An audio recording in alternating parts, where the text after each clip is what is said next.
that the idea of having treatments available or a vaccine to facilitate the reentry of students into the fall term would be something that would be a bit of a bridge too far.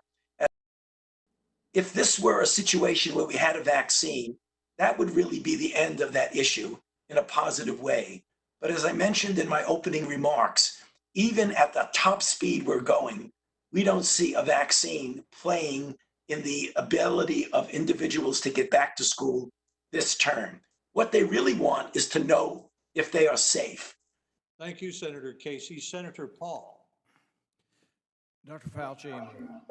So I think we ought to have a little bit of humility in our belief that we know what's best for the economy. And as much as I respect you, Dr. Fauci, I don't think you're the end all. I don't think you're the one person that gets to make a decision. We can listen to your advice, but there are people on the other side saying there's not going to be a surge and that we can safely open the economy, and the facts will bear this out. But if we keep kids out of school for another year, what's going to happen is the poor and underprivileged kids who don't have a parent that's able to teach them at home are not going to learn for a full year.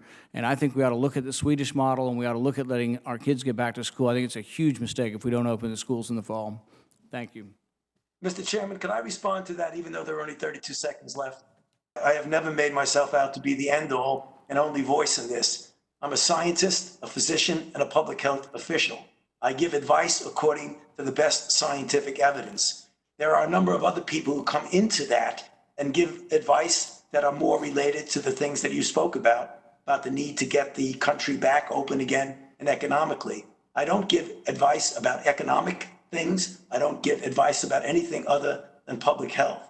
So I wanted to respond to that. The second thing is that you use the word we should be humble about what we don't know. And I think that falls under the fact that we don't know everything about this virus. And we really better be very careful, particularly when it comes to children, because the more and more we learn, we're seeing things about what this virus can do that we didn't see from the studies in China or in Europe.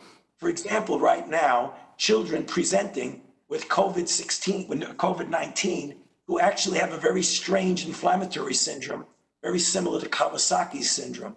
I think we better be careful if we are not cavalier in thinking that children are completely immune to the deleterious effects. So again, you're right in the numbers that children in general do much, much better than adults and the elderly, and particularly those with underlying conditions. But I am very careful and hopefully humble in knowing that I don't know everything about this disease, and that's why I'm very reserved in making broad predictions. Thank you. Thank you, Senator Paul. And Senator Baldwin.